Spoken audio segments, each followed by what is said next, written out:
أعوذ بالله من الشيطان الرجيم. بسم الله الرحمن الرحيم. Every page of the Quran says, worship only the omnipotent one. Do you not realize that God has created the heavens and the earth for a specific purpose? Batul, stop this noise, Batul. It's only Rachel. Rachel only crying. There we go. She knows what she wants. I'm going to sit in Mama's lap, that's all. أعوذ بالله من الشيطان الرجيم. بسم الله الرحمن الرحيم. Verse 19 of Surah 14 says, do you not realize that God has created the heavens and the earth for a specific purpose? If He wills, He can remove you and substitute a new creation in your place. This is not too difficult for God.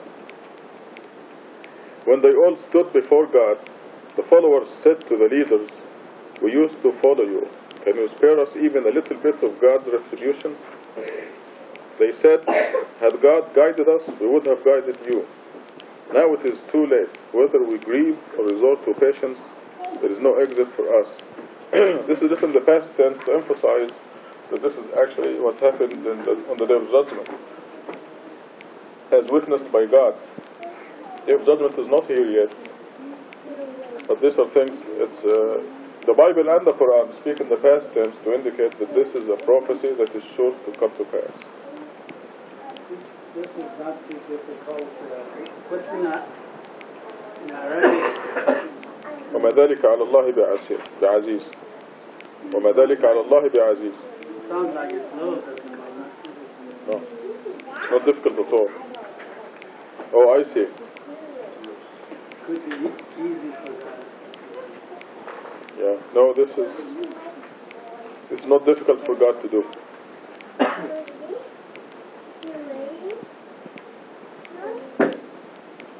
22.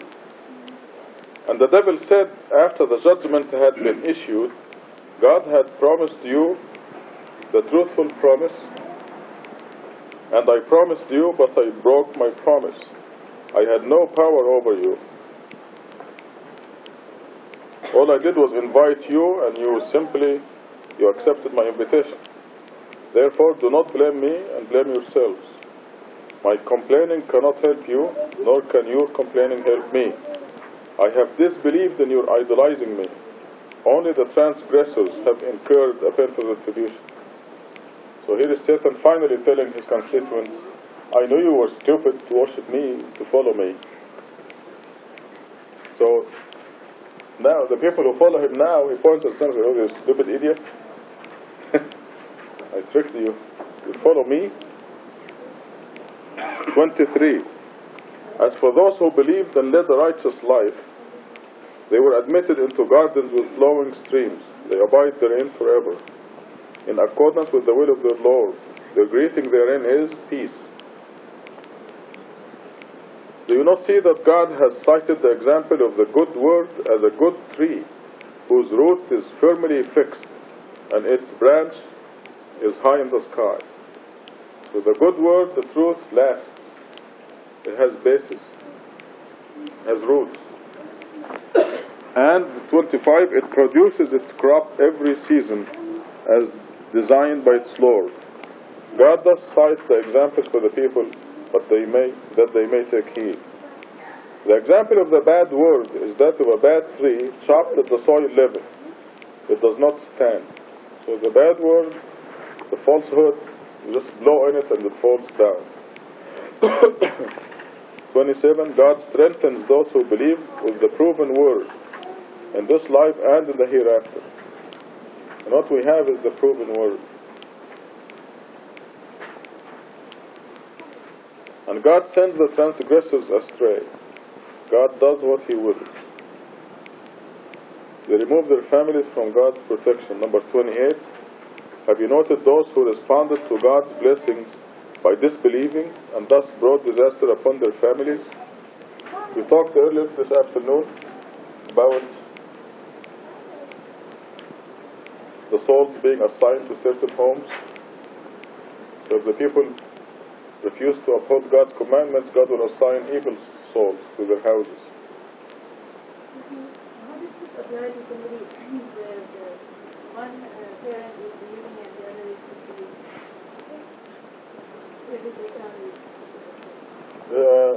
Amazingly, it works both ways. The believer will get his or her way. But a lot of times the situation, pardon? Usually, yes. I'm trying to think, because you see, the believers get their way. And I'm looking at thinking of my own parents, where my mother was a believer, my father was not. A heavy-duty idol worshiper. Believer by what means? But you see, my mother was not actively preaching, not continuously. She was not as educated as she wished to be. But she was just telling us always, God alone, the saints and the prophets are dead.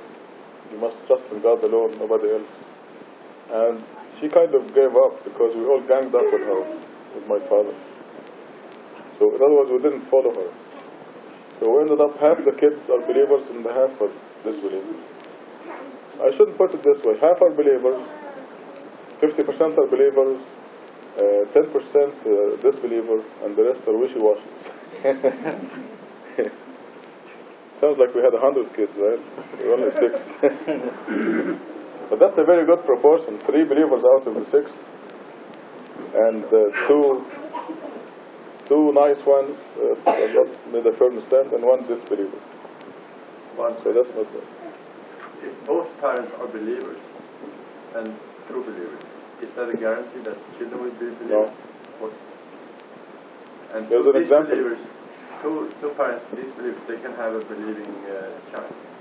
Noah had one son that was disbeliever. We have examples in the Quran of all kinds of relatives, because the word guarantee is just too strong. Generally, yes. And in this new era, the believers will get their way. This is a very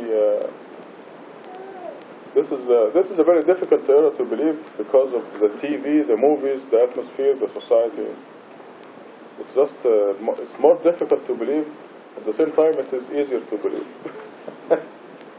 You can understand that. There are too many distractions. So in this new era where the miracle is mental and everything, just God's system, that things will go the way of the believers. So inshallah, Roxana's kids, all of them will be believers. They are already, mashallah.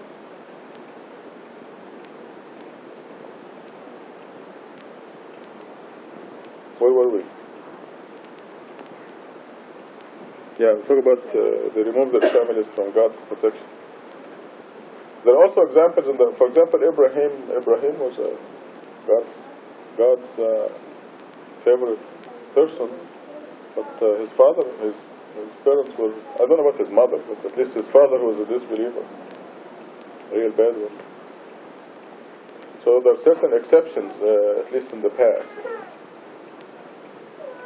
I was going to mention to you Carol Qureshi and her husband, where their daughter works both ways. Samina is a test for Carol and a punishment for Ihsan. So it works both ways. That incident caused Carol to be a stronger believer. It causes Ihsan to be a miserable person.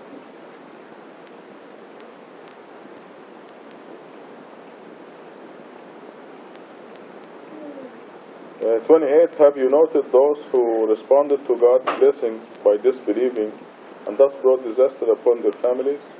Hell is their destiny, wherein they burn. What a miserable end. Idol worship, the mother of all evil. They set up rivals to rank with God and divert others from His path. Say, enjoy for a while, your final destiny is hell.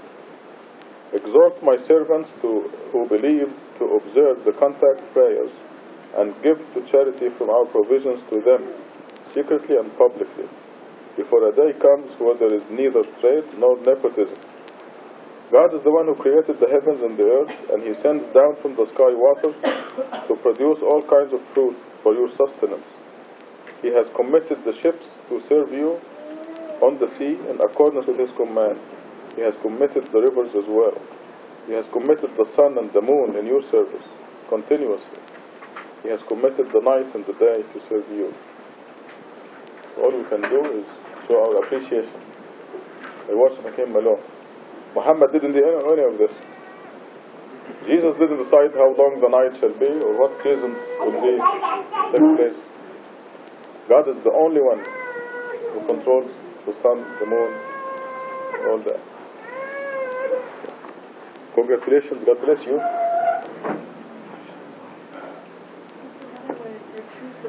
Only God controls. Yes. Nothing else. Yes. The sun is a true submitter, and only God controls the sun. The sun is very obedient. Sunrise, sunset, sunrise, sunset. This is what Abraham discovered actually, that the sun was obedient to a higher. That's how he discovered. Well, actually, he was ridiculing his people. He was telling them, why don't you worship the one God, you know? And they said, apparently they were worshiping the sun as well. So he was telling them, maybe this star is our God. He was just making fun of them. As it turns out. Because obviously he has seen the sun, the moon, the stars before.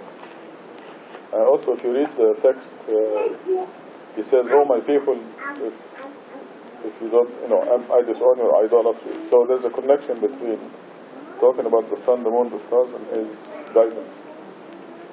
Mr. Azhar Shah. Yeah.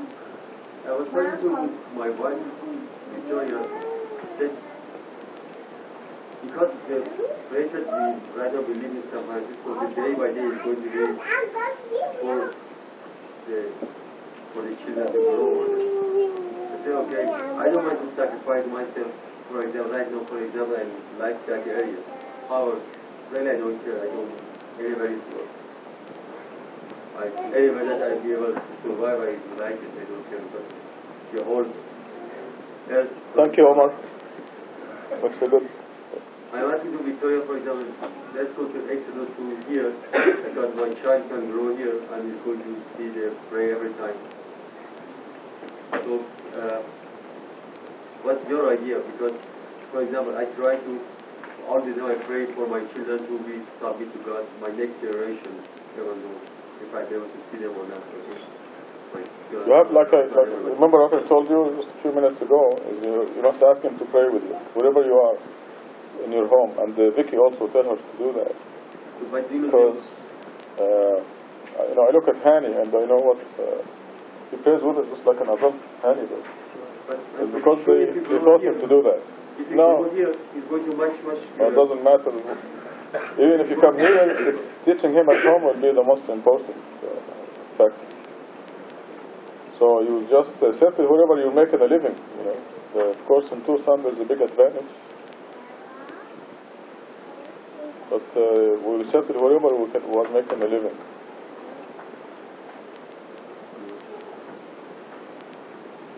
What I'm trying to say, what I'm trying to emphasize is that teaching at home is very important.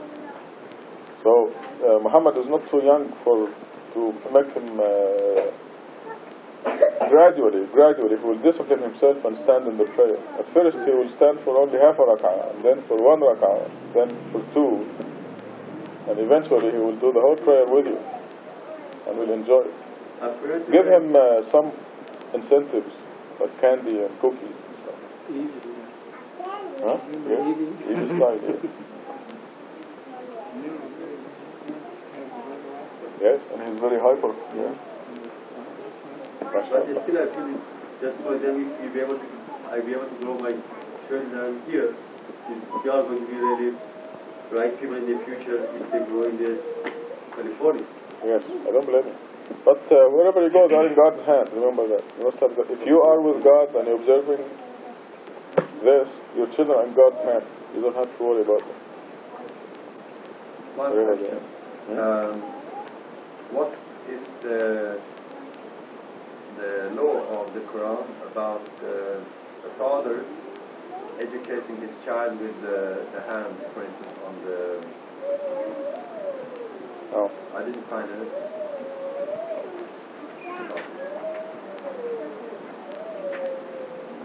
Is this actually a satanic invention? Yes. Don't touch your kids. You'll be sorry.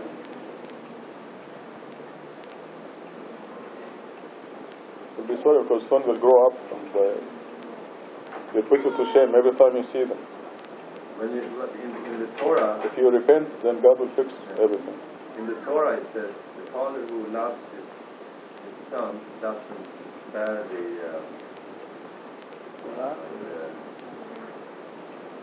what do you say it in English?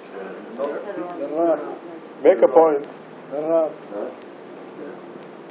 Everybody here, make a point that you can stand someday and you say, I never slapped my son or my daughter. Never beat my son or my daughter. And if you can repent, then you erase the past and start anew, and you can make the same claim before God. But what does it mean then in the Torah when it says that the father who loves his son doesn't bear the rod? What does? Translate to English. Say it in English. Say it in our English. The father who loves his son Yes. doesn't spare the rod. That doesn't tell me beat your kid. It means the father who loves his son never uses the rod. Huh? Yeah? So it depends on how you look at it. I mean, it's I don't have the Bible in English. It's a satanic trick because it makes the kids hate everything that you want to promote. If you want the kid to read the Quran and you beat them to read the Quran, they will hate the Quran. And as soon as they're out of your influence, they will curse the Quran and everything that's connected with it. I've seen it. No, yeah, I didn't ask it from this point of view to read the Quran. I asked because this is a very... No, I'm just giving an example. If you beat the kid because you want him or her to sleep at 8 o'clock every night, they will hate 8 o'clock. Yeah. And they'll connect the beating with whatever you want to promote. Yes, but this is not what I was trying to ask you about. I was trying... Some children are committing mischievous acts, Yes. like throwing stones through the window of the neighbor's house. Yes. And they do it repeatedly. Right. Or they steal bicycles, or I don't know what they do. Yes. And the father is trying to say, don't do that, but the kid is continuing to do it. So he punishes his child for having committed disobedience and destruction. And this is a question which is very, I would say... if the kid is behaving this way, it's the fault of the parents anyway. They had I think it was Oprah Winfrey's show, they had a mother and a daughter. The daughter got pregnant when she was 15. She dropped out of school and got pregnant. And the mother was there and the daughter was there. And Oprah Winfrey was asking, what is it that caused you to drop out of school? And the girl said, well, I want to be with my boyfriend, so boyfriend is more fun than school, this kind of thing. So then she turned to the mother and said, why did your daughter turn this way? And the mother said, turned to her and said, why did you drop out of school and go after your boyfriend and get pregnant? Why do you do these bad things when I want you to go to school and this and that? So the daughter looked at the mother and said, well, you're never home, and when you're fooling around with your boyfriend, this and that. And I was on the show. So what I'm saying is, it's the parent's responsibility. If the mother's setting the example for the daughter. Is there anything wrong with getting pregnant and if maybe they got married in their way in front of God? There's no such thing.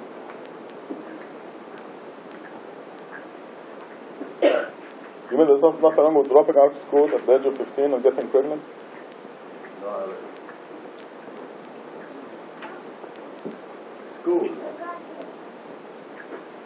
is not a compulsory thing in itself. for... So you think it's okay to drop out of school and go to the boyfriend and get pregnant without marriage? I didn't say that without marriage. I said maybe with marriage. Well, so why not get married? I don't know if They're 15 years old. Pardon? Maybe they Why marry in secret? There's a girl 15 years old in school, she drops out, goes to her boyfriend, and she marries him and gets pregnant. Why not make the marriage public? I don't know if they made it public or not, but what I'm saying is that Russia, school as such, Yes. it's not the criteria for righteousness. I didn't find in the Quran that we have to go to school. Yes, Maybe yes she was it is. tired. You didn't read the Quran. Maybe she was tired You didn't read the Quran. You have to read the Quran. It tells you, we were talking about this 2 days ago, that the rich believer is better than the poor believer. That's what God is saying. What does this mean? Yeah, that's the more educated that they have. Right. In fact, I will let you read it. But in many schools, they are not teaching; they are indoctrinating. Indoctrinating what? Well, in materialist values and in So do you suggest that we cancel schools? no, we can improve schools. But if some young people drop out of school, maybe it's a reaction against that they don't agree with what the schools are under certain control, that they don't accept.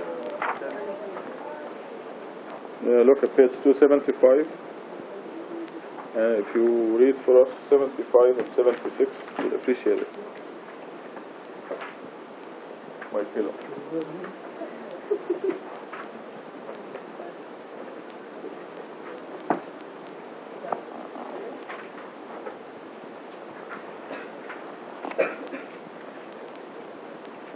Read it loud.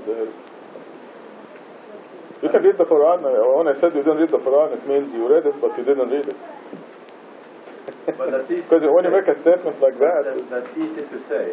I didn't make a statement. I made a question. you said the school is not important or not mandatory or something like that. I didn't say that knowledge is not important. You said school is not. I said that Well, I people tell you, who you drop can't- out of school can have very good reasons for it. You can get knowledge without school, that's for But sure. I will read it. It will take you 20 times as long if you wanna educate yourself outside without school. What I've seen both. Are you trying to say that the school is a guarantee for success? Or you say that I didn't you say that. cannot I said the acquire knowledge? education in school is faster than education without school. That is a simplistic generalization which has nothing to do, because each individual is different and there are lots of individuals. Well, I've seen both examples. I've seen Yes. people who go to school and people who didn't go to school. Yes, fine. It's And not- when you go to school and you have 15 points, you study logic and philosophy and accounting and economics and journalism. But if you do it on your own, it's going to be 20 times as long. This has been the experience.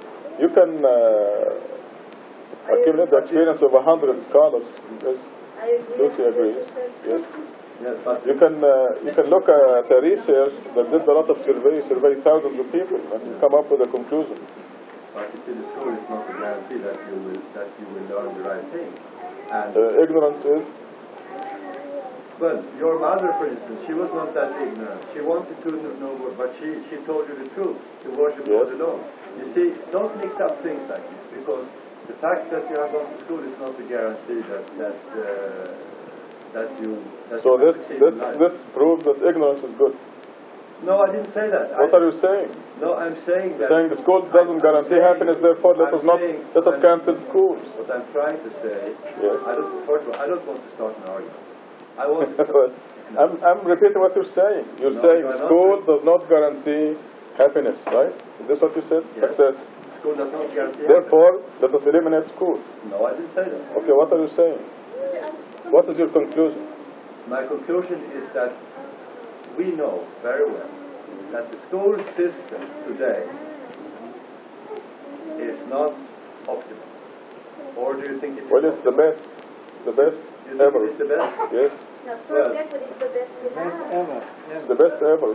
what school you talk about? Any school system anywhere in the world today is better than any other time. You believe that sincerely? Yes, I know that. Okay, then I don't want to discuss it, but there is a national emergency plan in the United States because the people don't learn anything in the school. And the level of illiteracy and the level of analphabetism has increased in the United States. So I think it's a little bit... Why? Because the schools don't teach Yes. anymore as they used to. They don't teach. So they are better than Because ever. they have acquired new so-called methods which are not as good teaching methods as they used to be. So what do you suggest? And the children are not very motivated when they go to school because there are lots of other activities that are promoted on the side. And the role of the school today has become more of a social institution to teach young children to socialize rather than to acquire knowledge. And maybe this... But somehow Eric has taken us away from the Quran. Is this true? Okay. We'd like to study the Quran and not politics or school systems or Yes, anything but else. you took up Our examples. children are the most educated kids in the world. You are just knocking off this 15 or 16-year-old girl or whatever, just like this. Maybe she has a very good reason. We uphold the highest moral character because God told us to do so. If a girl gets pregnant at 15, first of all, physiologically she's not ready to get pregnant. It is not good for her. To drop out of school is not good for her. It is a bad example. And it affects your behavior. When you don't have the highest moral standard, it affects your behavior and then it reflects on you. Maybe this girl was a believer. Pardon? Maybe this girl was a believer. Maybe she... No, she's not a believer. She doesn't know anything. She's drugged. She's alcoholic. She's 15-year-old pregnant without marriage. How can she be a believer when she gets pregnant at 15 and drops out of school and I don't know. shouts at her mother? I mean, why do you think she's a believer? Because she got pregnant? I said, maybe she is. How do you know that she's not? Well, Are you saying that there are things that need to happen to somebody maybe before they become a believer? I'm trying to say that God knows, but we don't know. And so a girl, okay, we Eric. shouldn't pretend that we know, because God knows. So the girl that gets pregnant, drops out of school at 15, and would rather be with her boyfriend and pregnant, she has a child. This is a criterion for the believer. This tells us she's a believer. Is this true? Is this what you're saying? What are you saying? A girl that's 15 years old drops out of school and gets pregnant and gives birth to a child out of wedlock. This is a sign of a believer. I didn't say that. You said maybe she's a believer. I said maybe she's a believer. Because all the signs are there. All the signs of a believer are there. Right? Why do you say that all signs of a believer are Well, there? this is your conclusion. No. You must see science. I Tell me. didn't draw any conclusion. Why maybe she's a believer? Don't Why? put words in my mouth, Russia. I'm just trying to say that what she has in her heart, only God knows. Well, I think you're bad influence on us, Eric, and I think I suggest you go back to Switzerland. This is my suggestion. Because your behavior reflects what you're saying, and it hasn't been very good. I'm sorry. Me too. But I know certain things you don't know, so if you choose my no, expressions... if something happened like we say, we as believers judge it from what the Quran says. But not to judge the person as for what she knows. That's what she decides to do. If she knew better, if she knew about the rules and regulations, God's regulations, she will not have been in that position. That's right. Because Exactly. she is in that position from what she knows. But from what we know, and even for me as a woman, I would not want to be pregnant for anything. I mean, it's such a big responsibility. No, looking from God's point of view, strictly from God's point of view, I don't think it's a good influence when we have here children, boys and girls, to hear somebody say, maybe she's a believer when she got pregnant at 15 and dropped out of school and so on. So But I'm very jealous when it comes to guarding our standards. But I have another question that I can add to that. As human beings, we do have to have feelings for the baby and even the mother. She believes. Say it again.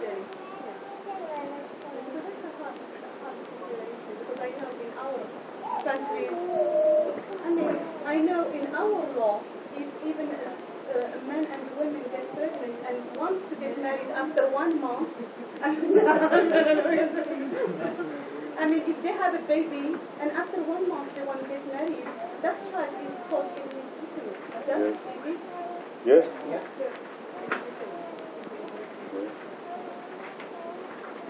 It was conceived outside of marriage, which is God's institution.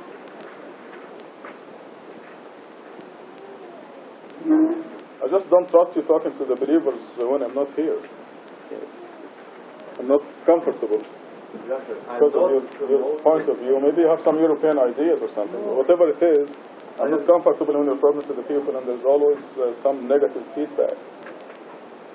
So I'd appreciate it if you just visit when you are here, or it'd be better if you just go back to Switzerland.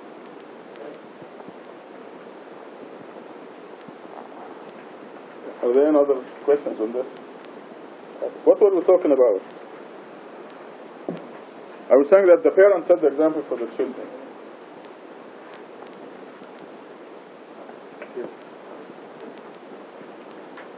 A good example from Miriam, زعلانة ليه؟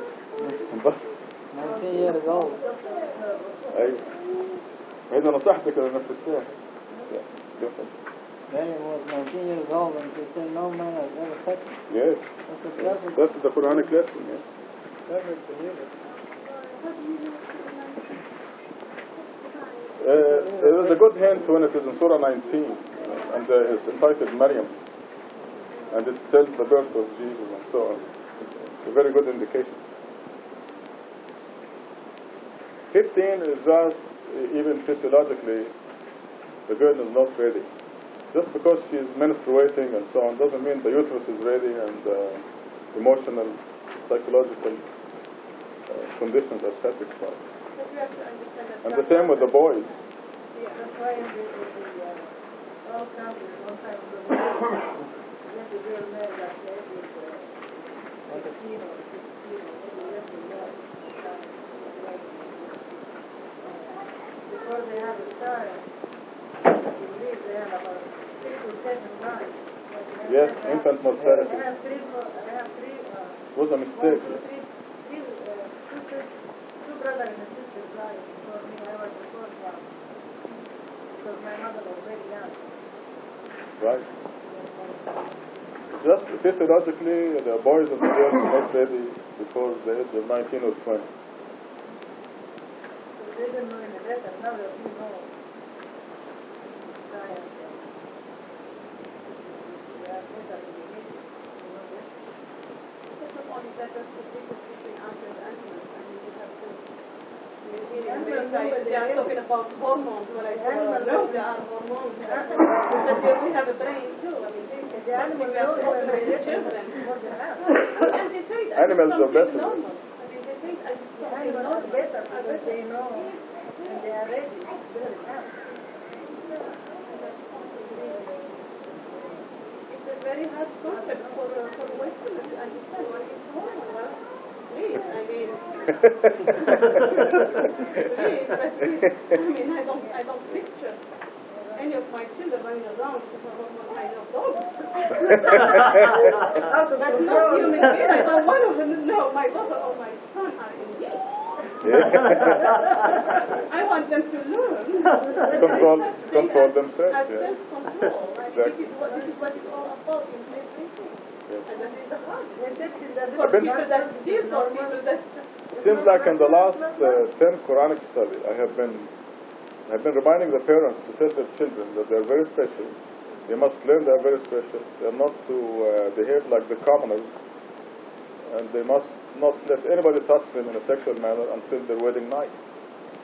And so I have an appendix here entitled Virginity for that purpose. So if they are so embarrassed, you can just have them read the appendix. So sometimes it's a ticklish subject. It's difficult to discuss. But they must teach them first that their happiness in this life and forever depends on obeying God's commandments. Well, I was in And, academic conference. I mean, it was incredible how it was given. And at the end, he said, well, yes, they were talking mostly about the women. But how about the men?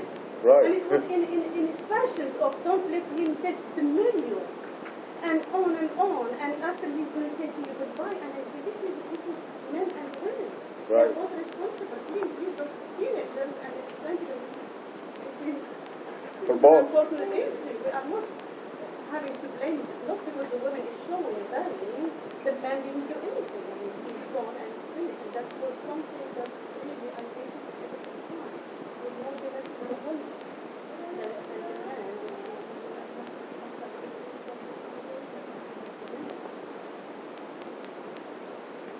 Yep. That's why I put in the headlines that boys and girls. Otherwise, there is no double standard there.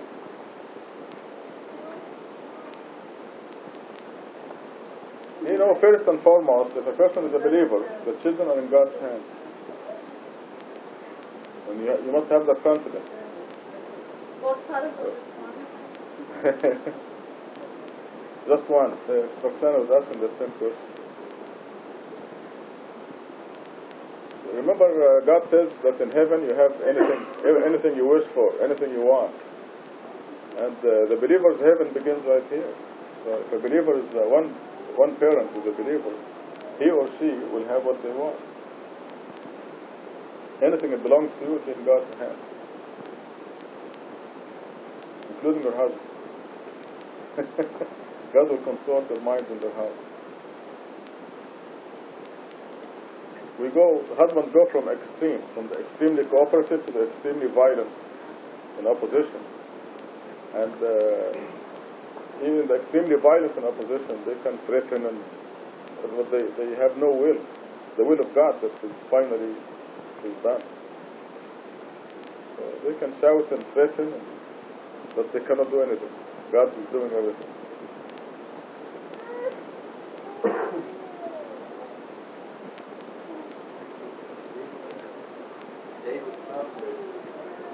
Right now they're saying no to God.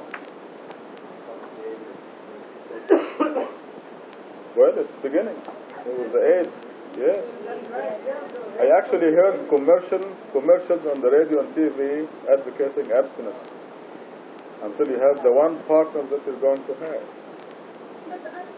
I mean, this is unheard of. 20 years ago, it was unheard of to actually hear commercials on the radio and the TV talk about AIDS awareness. I'm saying that the best way, yes, exactly. Our generation coming up. I mean, 20 years from now, there will be twice as many people on earth who never heard of the Trinity or anything else. And Ahsan says that this is God's way of teaching them, since the parents are lax. They're not teaching their children about homosexuality and the dangers and this and that. The parents are so lax, so God sees to it that He's teaching them. So now, what was somebody? Targon was saying something. Oh yes, the cat is so weak and old and falling apart. And Targon said, maybe she has AIDS.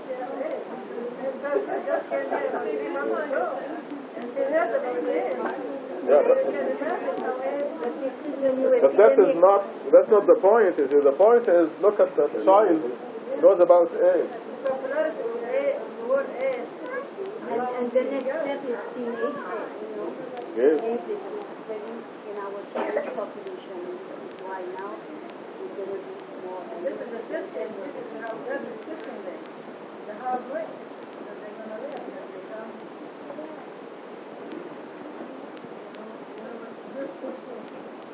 That was better for them. Yeah. Ziba will call in about 15-20 minutes. She did?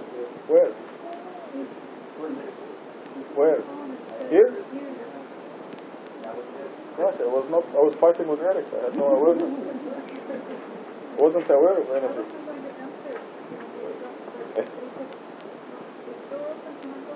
Oh, yeah. Wow.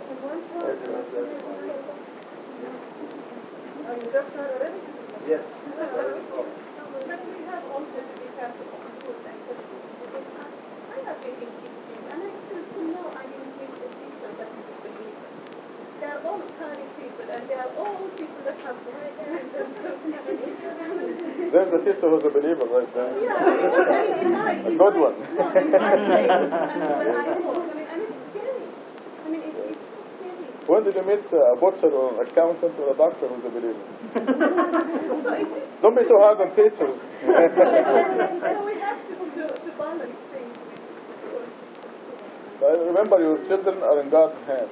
God will manipulate the circumstances so they will get the right education.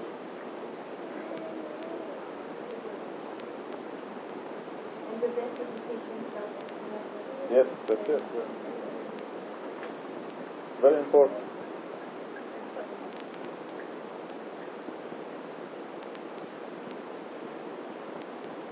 MashaAllah. I mean, we can use Hani. Look at Hani, MashaAllah.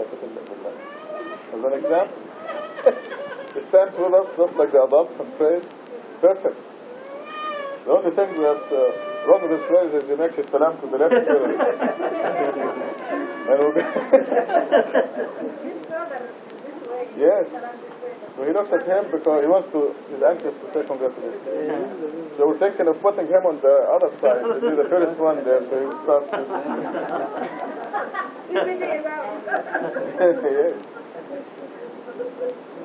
But this really tells us that you can teach the kids how to do the proper prayer from very early age. It is only... yes. Do you remember when? Now he's chasing the fly. You want to go to heaven? I mean, this is wonderful. Yes. He was actually listening. Yes. Adnan. I know. He was listening to you at the convention. They're talking about going to pizza, he goes, wow. That's, Linda teaches you, mashallah. But he was listening to you at the conference. You know what Nani, how old Nani is? Adnan, Linda, and Ahmed Baroni's son. Wow, mashallah. What is this?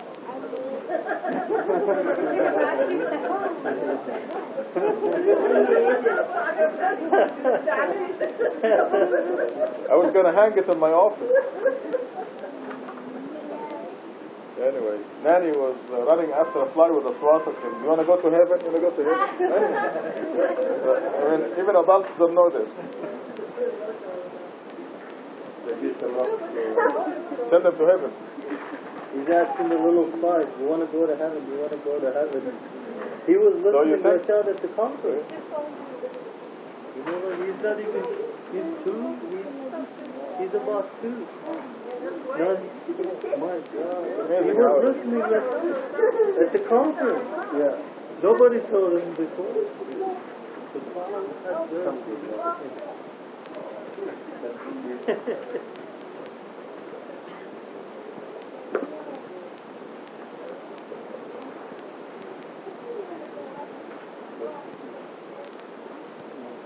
The Malis are here.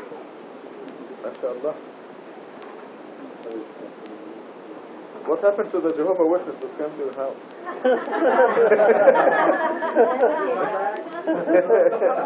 Aisha was there. Oh, you were there too?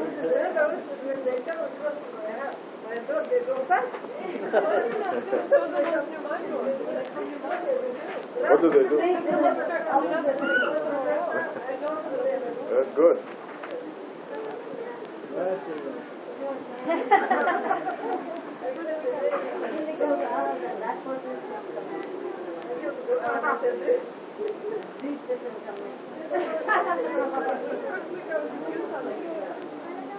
Yeah, they are active. They know the new people.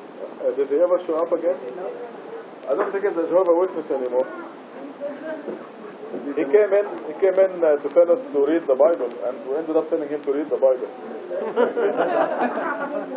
We showed him that he doesn't know what's in it.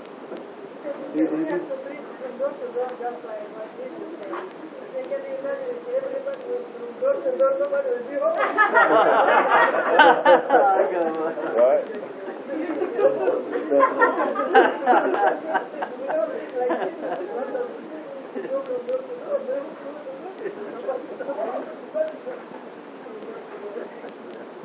The gentleman you are talking, he didn't start his way to heaven. No, yeah. Remember, were you there? You were not there? No, you. Yes. He came to tell us not to go to heaven. Not to go to heaven? Yeah. Huh? What did he say? He said, I have no hope for God. I have no heavenly hope. What did he say? I have no heavenly hope. He said, you mean you're not going to heaven? I said, no. He said, do you want to go to heaven? Because we're going. He said, no. Yes. He said, no. I said, well, wait a minute. If you have a choice, would you like to go to heaven or not? He said, what? If I have a choice, yes, but I have no hope. That's why you're coming to tell us that you want to take us with you? Yes. You want us to cancel all our heavenly hope or what?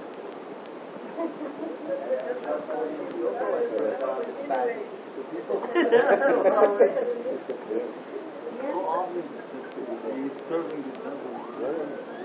That's what devil is trying to do. Believers say you are following a crazy man. In their privacy, this is what they say. You're following a crazy man.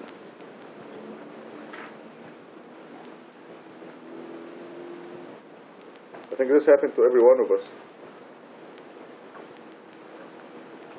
Note how they describe you and how this causes them to stray off the path.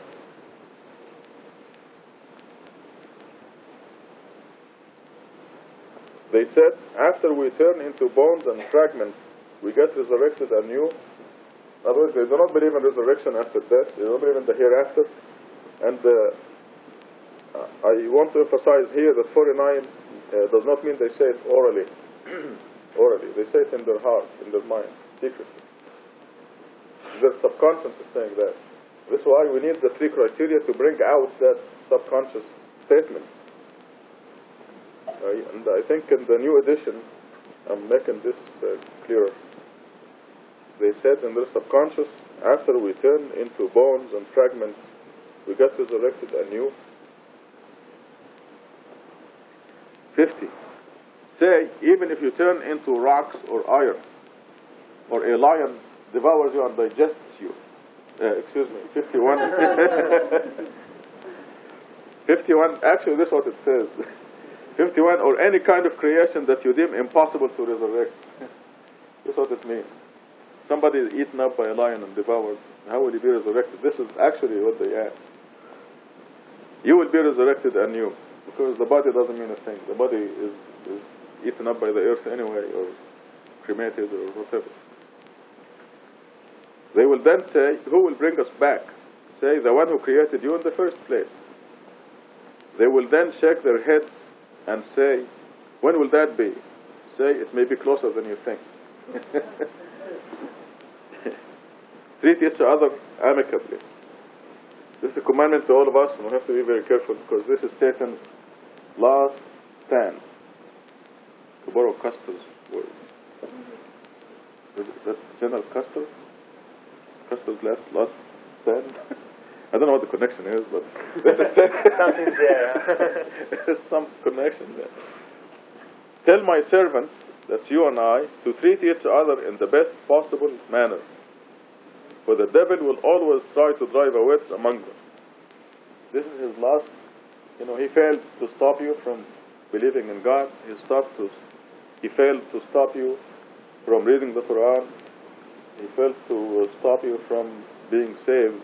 So his last thing to do is to drive a wedge between the believers. Because this will be a violation of God's statement that the believers are brothers and sisters. That the believers are one family. It's a statement that God made, and Satan wants you to contradict that statement by being averse to some other believer. So we have to go out of our way to make it backfire on Satan. If he tries to drive a wedge between you and another believer, you must reverse it. It takes work.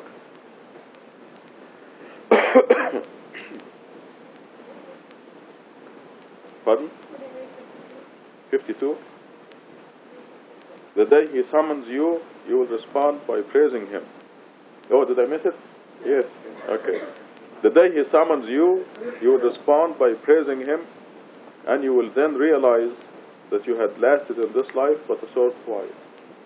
Really very short. It's sufficient for the test, but it's very short. Just think of all the years that went by so fast. Only yesterday you were a freshman in high school. Just like that. Tell my servants to treat each other in the best possible manner, for the devil will always try to drive a wedge among them. Surely the devil is man's most ardent enemy.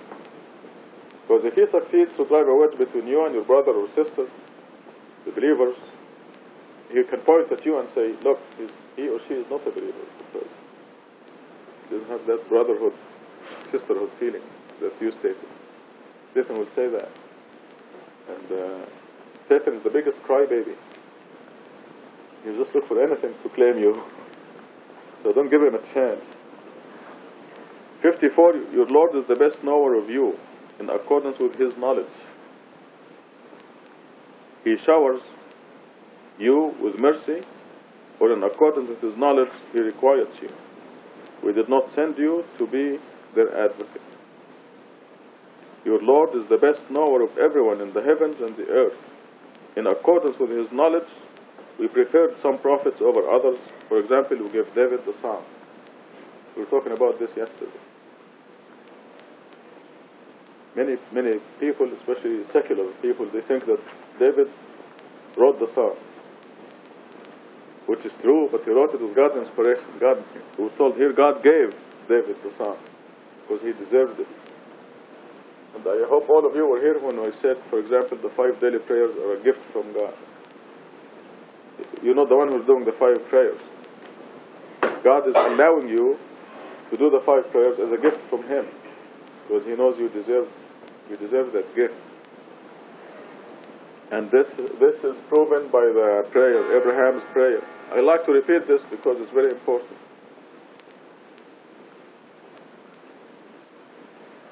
Because when we do the 5 prayers, we don't feel like we're doing God a favor. We should feel the other way around. We should feel that we thank God for the favor that God gave us to make us do the 5 prayers. Abraham's prayer was, please God, make me one who observes the 5 prayers. مين اللي زمر هناك يا حاج؟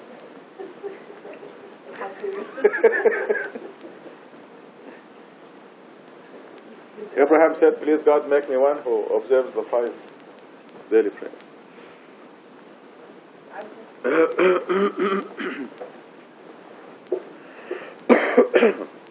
We gave David the psalm. You know, you always read the people who wrote more the scripture say the psalmist said, and the psalmist did. The psalmist said that. They call David the psalmist. They really, act and write and consider that David is the writer of the psalm. But the psalms is one of God's scriptures. It is all loving God, and it emanated from David, but God gave David the words to express that love.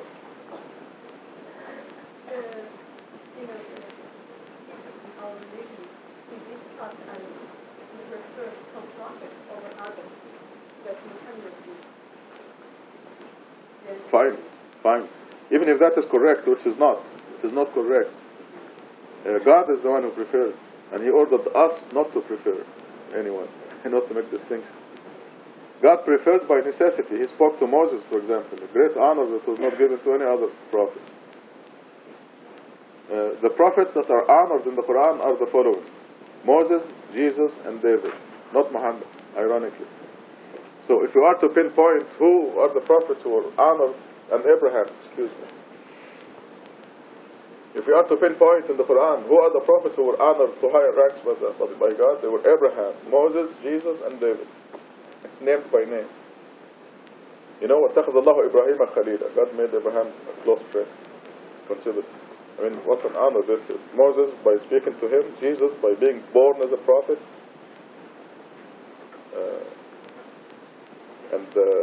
David, God gave him the Psalms. He loved God so much. He was singing, loved the love of God. And until today, if we want to express true love of God, we use David's words. John, he was born as a prophet too? Or? John was a prophet, yeah. But was he born as a prophet? Who? John. The Baptist. Yeah. Yes. He was born as a prophet. No. He was not born as a prophet. But Jesus was born as a prophet. He spoke from infancy and he said, I am a servant of God. God gave me the scripture. When God told Zechariah that John will be a prophet, he said he will be a prophet after he grows up.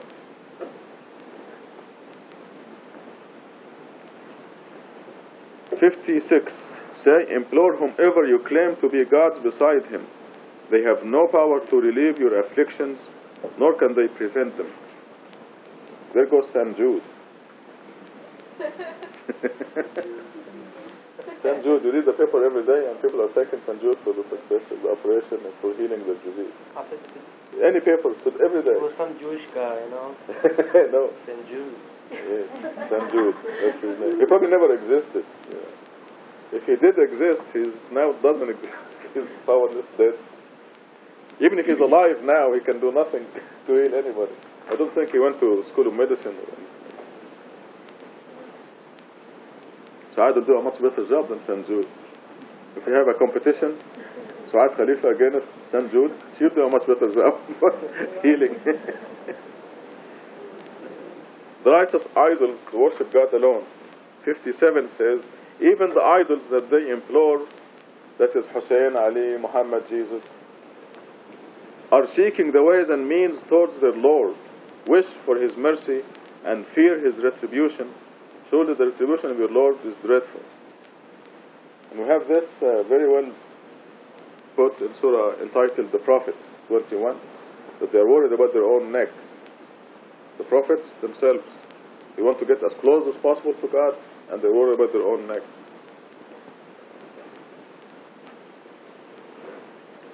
58. There is not a community that we will not annihilate before the day of resurrection or inflict severe retribution upon them. This is already written down in the book. Congratulations, God bless you. These are our 2 pages, Lisa and Susan. There's some fantastic breakfast on the stove for you. Get to work.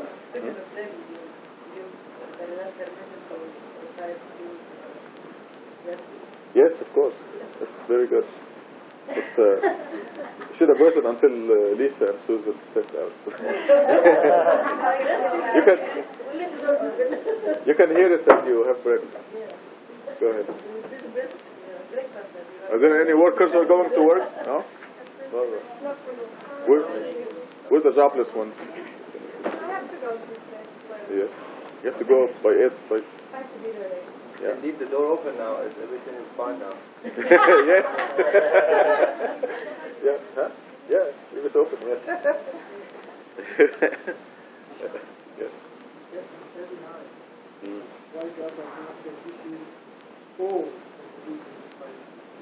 Because it follows only a number of commandments. It refers to the commandments starting at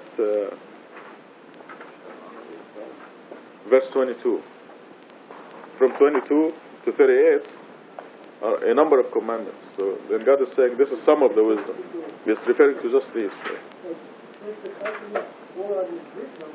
Yes. You think that this verse refers to Quran? Yes. Or just refers to those verses? Well, those verses are some of the Quran, are part of the Quran.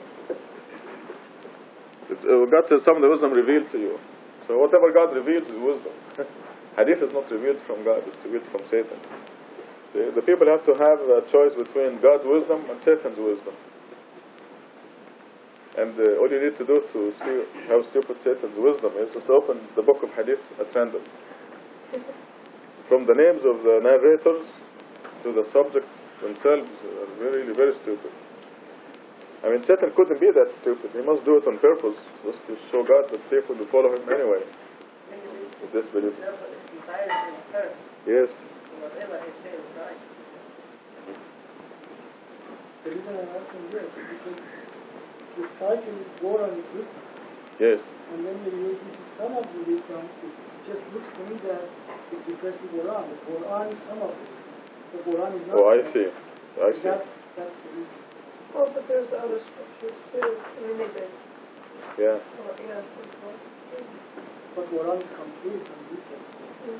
But you see, the hadithists deny that Quran is wisdom at all, or part of the wisdom. See, Quran is the scripture and hadith is the wisdom. Ali Izadi, right? That's what Ali Izadi said. I had that question. Pardon? I had that question. Oh yeah, they all... Wait, I said, well, when you answer all the questions for me, go back to the mystery. Yeah. So I will go and ask what the wisdom behind all. I will look in the hadith for the wisdom behind. By the way, this didn't show up until we proclaimed that the Quran alone should be upheld. Did you notice that? I mean, we never heard of this before. Only that this message became known, that they started to say Quran is... It's like they made a discovery. Where did you see it put a lot of work? I've never heard it before in my life. Right. Exactly. But now when somebody says, and then somebody has no idea, they don't know each other, but when they say it, as if they say, what is that news that came out? Oh yeah, now it's different every time. The word is enough. But I, show me how where the Salah is. And people that have no idea where they're from. By the way, Naima, this is another idea that Ihsan developed also, about when they ask, where is the Salat in the Quran? And Ihsan says, if the Salat is described in detail, every step of it, every word you answer, everything in the Quran, which will take quite a few pages, will you follow it? And the person said, of course I'll follow it. She says, okay, let's take the first step in Salat. It is in the Quran, in Surah 5, verse 6. It says, O you who believe, when you get up to the prayer, wash your face, your arms to the elbows, wipe your hair, and wash your feet. Is this what you do? They all flunk because they don't do that. So see? God is giving you the first step in Salat and you don't follow it. So why? I used to tell you, you're sitting down. Yes, another. Only correcting what you do wrong in Salat, because Exactly. Salat is already there all the time, and say, if you're sitting down, when it's asked you to sit down, when you walk, and nobody has ever disagreed how many rak'at is Fajr, how many rak'at is Dhuhr, how many rak'at. Exactly, there's no difference. That's what the logic, but You know, if some Muslims were doing the morning 3 rak'ahs and some are doing it 5 rak'ahs and so on, then God would have said, hey, it's the proper number of rak'ahs is 2. just like they did But it's all... wudu, when they do so many steps, and they'll put exactly how many steps. I was saying to this man, well, the Quran brings only one kind of people, and it's the believer. But then Hadith gives a lot of people. The one that one sahih, the one that one da'if, the one that one... Yes, take your pick. I mean, they can pick whatever they want from Hadith. I mean, what pleases them, where they are in their feeling and emotion and their best things. I mean, if it says marry more than one woman, good. You're quoting the Quran. But they make it without the requirement of the Quran. I mean, the Quran does say there is, I mean, you have to be, listen equally. No, the Quran makes it almost impossible. Impossible, yeah. That's what I meant, but Hadith makes it possible. I mean, very easy. Oh, they made a lot of things. The repudiation of the women. They have somewhere in Java, somewhere, I don't know where, they married somebody immediately for a few minutes and then divorced. Well, this is a temporary marriage. Oh, they have it. I mean, I saw it in my country where they have women in Morocco, women in Saudi Arabia, then they take them to Saudi Arabia, and for 2 years they come back to Morocco with them. And it's acceptable. I mean, I hear women in Morocco saying, yeah, he asked me, to marry him, and maybe after 2 years. And he's like, No, it's a lot worse than that. You don't know what Ihsan is. This is it's prostitution. Right. prostitution for 2 years or 3 years? No, this is for 1 hour. This is only a few yards from the Kaaba. And this man was walking with 3 or 4 girls, and he's saying, Zawaj Mota, temporary marriage. So a man will walk to him and say, I would like to marry this one. And he says, for how long? He says, 2 hours. There'll be less much. Okay, how about this one? I mean, really prostitution. And people get angry and they go to the police, and the police will say, sorry, this is the Shia principle. We cannot interfere in religious affairs. As if freedom of religion is rampant in Saudi Arabia. They divorce? Huh? They divorce? Yes, they divorce after 1 hour or 2 hours, and you negotiate with the man. This is only if you are from the Kaaba. It's really terrible. But, yeah. The thing is, Prophet Muhammad came, he made things. Hadith is helping to make things easy for those ones that didn't develop yet. I say, please, let's listen to the development, and then we can solve it. We can say Hadith things to prepare them. There is... Well, Hadith 200 years later, how to prepare them. This is the service, but they were much better before Hadith. You say, how can we say to somebody to do things if not really? So Hadith was really allowing them. They were his believer before that. But you were quoting the Quran when you said in Hadith you find anything they want. Surah 68 verse 38. It says they have a book in which they can find anything they want. 68, 38. 68. Oh, yeah, right. Surah 68 verse 38. Another multiple lines.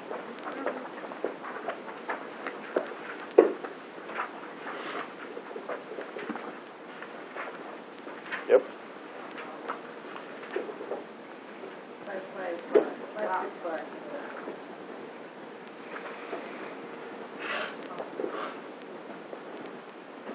And I told him, well, what you want is not what I want, so that's why we are fighting.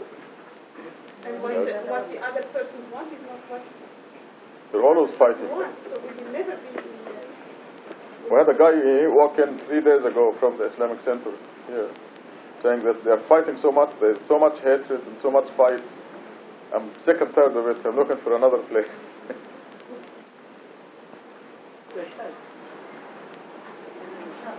Yes. 68:35 says, shall we treat the Muslims like the criminals?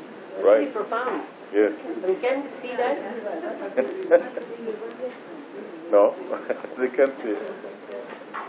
What is that? فَنَجْعَلُ الْمُسْلِمِينَ كَالْمُجْرِمِينَ. Yes, this is the word that's used. 35. It says mujrimeen. It's a very bad word in Arabic. Mujrimeen, criminals. They're the ones who have a book where they can find anything they want.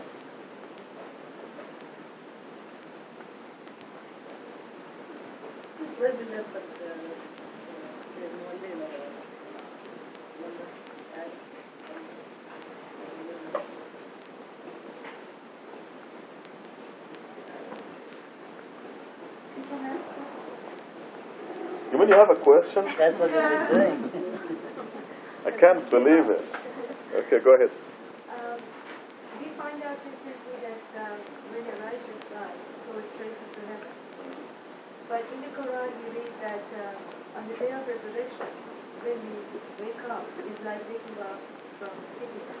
And if we give word, we say, La ilaha illallah, it's the same in the hereafter. Right. But in here, there is this question, if the believer is the righteous is in heaven Yes. already, and then the day of resurrection, Right. then what happens? Okay. You know what happens before the resurrection? Before the day of resurrection? Before resurrection. Immediately before resurrection, what happens? Everything will be destroyed and all the dead will be alive. Okay, before that, what happens? It's okay. I mean, I'm not just because you know it, but I want to bring it out. Okay, what happens just before resurrection? There's earthquake. Before that.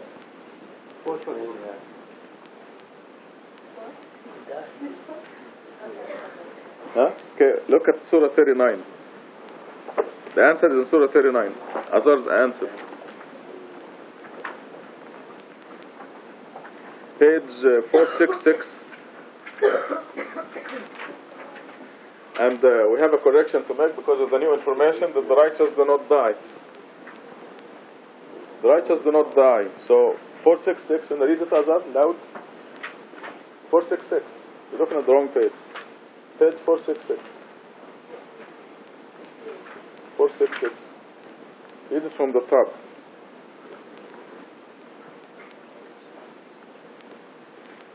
The holy throne were open everywhere in the heaven and the earth is a strong place. Okay, I want you to, if this is your book, cross dead out and put unconscious.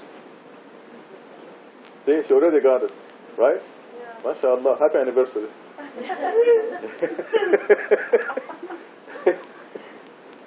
This also, Because this includes the angels also. The angels also will be struck unconscious. Yes? Says everyone in the heavens and the earth. Everyone in the heavens and the earth. Except some God wrote. Except Michael. Or Israfil, the one who was blowing the horse. So Michael's going to blow the horn. I don't know if it's Michael or Israfil. I forget. Is it Israfil? It's Israfil, yeah. Doesn't matter. I think it's... But it says probably not. Yeah, the one angel who blows the horn. Israfil or Israfil. Yeah. Lucky guy. So even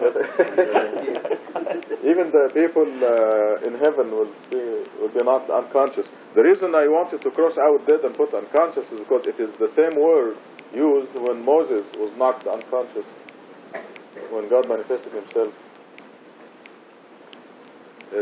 Moses said, وَخَرَّ مُوسَى صَعِقًا. And the word used here is, if you can see it in Arabic, it says فَصَعِقَ مَنْ فِي السَّمَاوَاتِ وَالْأَرْضِ. The word is صَعِقًا, means unconscious. So in this translation is not accurate. It's also, it's also wrong according to our previous information. Also, it would be the third day. Right. Exactly.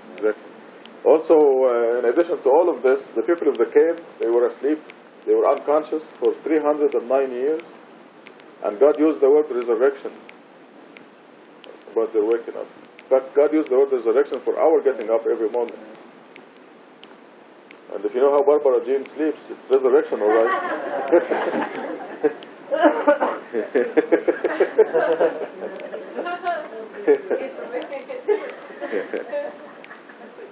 Have a nice day.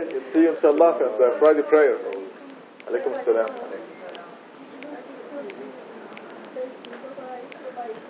The question that I heard asked, the answer is that the Quran is as far as information is concerned, it might use anyway, so the wisdom is very limited.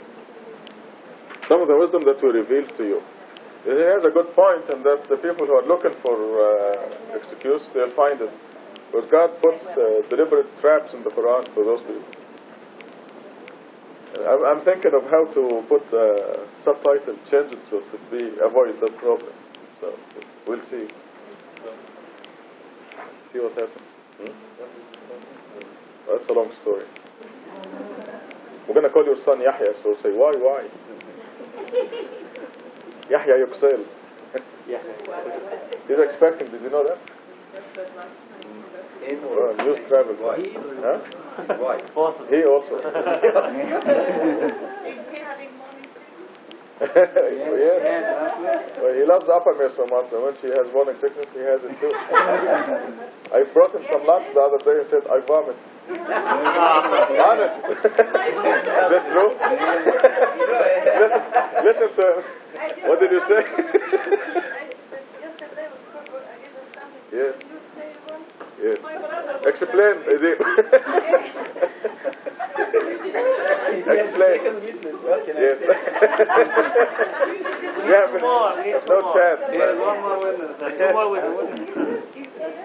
Guilty. Third one here, another one. Okay, Paribas, let's do some Quran. Will it chance this one? Yes. Yes, we're gonna have it now. Summarize. Oh. No, it's not Shams. Is it Shams Kuver? Surah 81.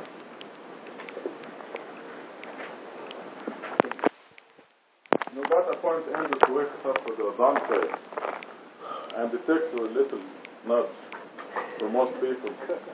But for Baba, they have to knock on the door, almost break it down, to get her to move out of bed and walk to the door, and then, this is true.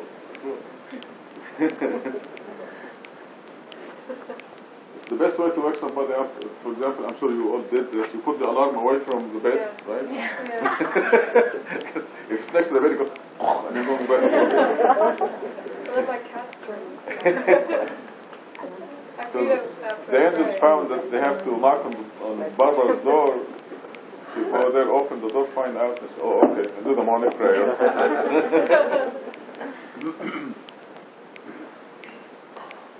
MashaAllah. Dr. Raska? Feed my cat afterwards, right? So he's like, okay, he's ready to like. You praise Fajr too? Yeah. This is neat about from observation when I was home, that the sun, Azan, I mean, it doesn't end. I mean, he's waking up everybody, but nobody's waking up. I mean, it's not something like half an hour. Even in Morocco. In Morocco, and get up. In fact, they're cussing. Yeah, yes. Almost, I mean, he's putting the pillows on their ears. Yeah, but I say during the day they don't do that. Nobody's telling them leave the cooking. Nobody, I mean, I was teasing my mom, I say, he disturbed us so much for half hour early time. But look at now, you need to leave a little bit this kitchen. Yes. And attend to God. They will leave it all day long. Nobody is really taking consideration the time of the prayer during the day. Well, the evening will come and we do it. You know, where we lived back home, they built a mosque with a minaret and with big loudspeakers that were pointing right to the window of Suad's room. And this ugly voiced guy, you know, every day, 1 hour before dawn, he comes up and just rattles on some nonsense, very loud. I mean, it's horrible. Yeah, and usually she's studying for, School of Medicine. She's up until 2 o'clock in the morning or something, and then she puts her head down, and then there comes this guy. They actually complained to the police about him, but he won. Yes, it's really terrible. 1 hour. You're right. They don't do it in other prayers. Only in the Fajr prayer. And the one that nobody will stop. Yeah. Make the people hate anything that's connected with prayer or God or Islam. What's your question, Ada? Just one more. Just one more. I love that phrase. Yeah. One at a time. In Surah 2, verse 29, we read, He is the one who created for you everything on earth, then turned to the sky and created 7 universes therein, and He is fully aware of all things. And this question come up that in another verse we read that everything was masses, and then explosion happened, and there was, everything was created. And when I think about that, and I read this one, I'm confused that the earth was created first, and then the 7 heavens. The provisions for every ant, horse, and mouse were calculated. The design was done. Everything was created first. Then you talk about the process. The process of creation is the Big Bang. So this is just a provision that creates first. The earth took 4 days to design and calculate the provisions and everything. Just the earth. وقدر فيها أقواتها في 4 أيام. See, God created the whole universe. This is in Surah 41, verse 11. Some in Arabic doesn't mean in Quran, especially doesn't mean always a time sequence. Right. Sometimes it's like this. As a matter of fact, there's no time sequence. As far as God is concerned, there's no time period. To show us, even to teach us. Everything existed anyway. I know, to teach us sometimes God put it in time sequence. There's no time sequence for God. Yes. Did you hear that, Azad? Did you hear that? No. Go ahead. Here, especially in verse 29, there is not time sequence because Sunnah here, in fact, means additionally he created 7 universes. and He expanded them. He created this and also this. Summa doesn't mean then, doesn't mean here as a translated as a then. So there is no time sequence for God. In other words, before the 7 universe were created, God knew that the earth will be created, that Azar will be born and will move to San Francisco and will marry Mahdi at Masjid Tucson. God knew that. So it was already created, even though there is nothing yet, as far as we're concerned. So there is no time sequence as far as God is concerned. I said maybe, for example, you build the building, and you didn't finish the design, but you go first to your room, and you finish this for design furniture, and go back. You know in your head how many rooms you're going to have, what it will look like. In Arabic, من بعد ذلك shows time sequence after this. But usually من بعد ذلك applies to people. You just believed من بعد ذلك, or you believed من بعد ذلك, or you went to the other town من بعد ذلك. So it applies to the creatures, not to the creator. As far as God is concerned, there's no time. Period. Therefore, there's no sequence. But I mean, the people who will be born 100 years from now, God already knows about them. So are they created yet? Yes. But they are not in existence yet. They will be here 100 years from now. Well, as long as we're concerned, they're not. Right. I mean, who said the past, future, and past and present future doesn't exist at the same time? This is why God tells us about the day of resurrection in the past tense, as if it happened. Which is true, as far as God is concerned, it happened. Everything is done. That's why when God says Satan went to heaven, to hell, nobody can say, is it possible that God will forgive Satan? Because God already tells us what happened in the future. But the word for English, everybody understand that way, because when we say everything on earth, then turn to the sky and create 7 universes, and design 7 universes, or create. You said 41. It doesn't matter. We shouldn't pick on these little things. So we shouldn't assume that God created the earth and the heaven. No, when people ask us, we should have an answer for that. So this is the answer. Say, why is it relevant to you whether the earth came first or Jupiter came first? Somebody asked. You know, the unfortunate... Ask him a question. When they answer the question, is it important whether Jupiter came first or the earth came first? Is it important to you? But that's what God says. The people with doubt in their hearts, they will ask you those questions. They'll talk it to them. You said 41, which was? 41:11. 41:11. Thank you.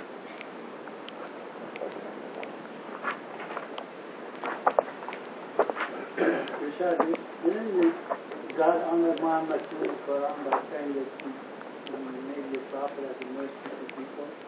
No, because the same for everything. The same expression. No. You use the same expression for Jesus, for example.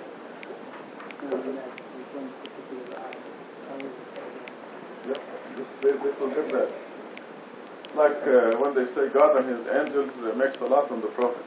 Well, 10 verses ahead of that, God and His angels make salat on the believers. The same words. هو الذي يصلي عليكم وملائكته. It's exactly the same words, but you never hear them saying that God and His angels make salat. I'm using the expression make salat, which is because whatever the understanding of that is, God does it for Muhammad as He does it for the believers also. This is exactly 13 verses before صلوا عليه وسلموا تسليما, which is a big deal, they make out of it. 13 verses before that, God says, يا أيها الذين آمنوا, so all you who believe. اذكروا الله ذكرا كثيرا هو الذي يصلي عليكم وملائكته. Same words. But they pick out things, they make it like it's exclusive for the Prophet Muhammad. Well, they want to see the human practice so they can do that anyway in the Quran. Exactly. Taking words out of context. So maybe say about each verse وما أرسلناك إلا رحمة للعالمين. God used the same thing for Jesus. He said ورحمة منا. When they say وما أرسلناك إلا رحمة للعالمين, we sent you as mercy to the people, they consider Muhammad to be the mercy. But what God is saying, and this is what the believers will see, is that out of mercy from God, He sent Muhammad or any messenger to remind the people and save them.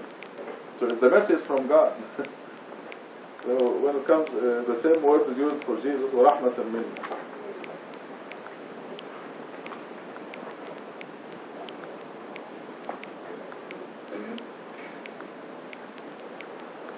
Okay, well, I did give us a clue.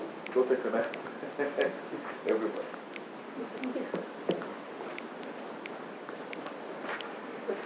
So Allah will meet at 12:30.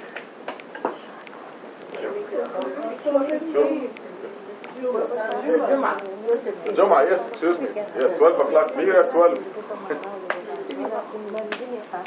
Great khutbah today, don't miss it. It's a secret. That's even more exciting. Saeed Salah is here, folks. MashaAllah, MashaAllah. Thank God. You know. Oh, yes. When he wakes up, it's going to be a lot of trouble. Ow. How tired he is. I'm going to get sick. Why? You're expecting it. Go ahead. Sure. 1, 2, 3, 4, 5. You have to count to know the number. Right. So to make it easy, they number the verses. You see what I'm saying? Yeah, the number. Yes. But what about the instructions God told Muhammad? Muhammad put this verse in this surah with this. After the one that was there. After the one. After the one that was there. What about, he would say, He would put tell it him, before this. He how could have can, said that. there were no number. How can he put it before? There were no number. Oh, okay. You understand? How would he know what number is this? It has to be sequence. Because it came to him, as in the sequence that came to him surahs, also it came to him in the sequence of verses. The verses also sequence. When I met you first, and then I met Mehdi, and then I met Farhat, and then I met Faribat, and then I met... In the sequence that I met you, I know, oh, you number 1, you number 2, you number 3, you number 4. Because I can count which one I met first. And then if I forget the name, then I can put numbers. Yes, I know. Yes, that means when he said that the Surah Al-Mudaththir, this is the, no, you finish Mudaththir and God says, now is Surah Hamd. Surah Hamd. Go to Surah Hamd but not number. Now is Surah... He doesn't know numbers. Yeah, now this is Al-Fatiha. Al-Fatiha. This is Surah Al-Fatiha. Now is Surah Shams. Yeah. Now when you put it in a book, you're going to put this one number 5. This will be the 5th one. You understand? Because the first one was because the first one came to him already is Surah Iqra, and the second one was Surah Noon. The third one was Surah Al-Muzammil. The fourth one was Surah Al-Mudaththir. He asked him to stop here now, and this is another Surah, number 4 now, not verses now. He stopped. There's something called verses, is something called Surah. That's all he knew. Okay, now this is another Surah now. Now he knows this is the 5th Surah. Okay? Now, has the 5th Surah finished or not, he doesn't know that. He leaves it there. Now he will go and tell him, this now is gone in the Surah Al-Mudaththir. Then continue Surah Al-Mudaththir. Then he will go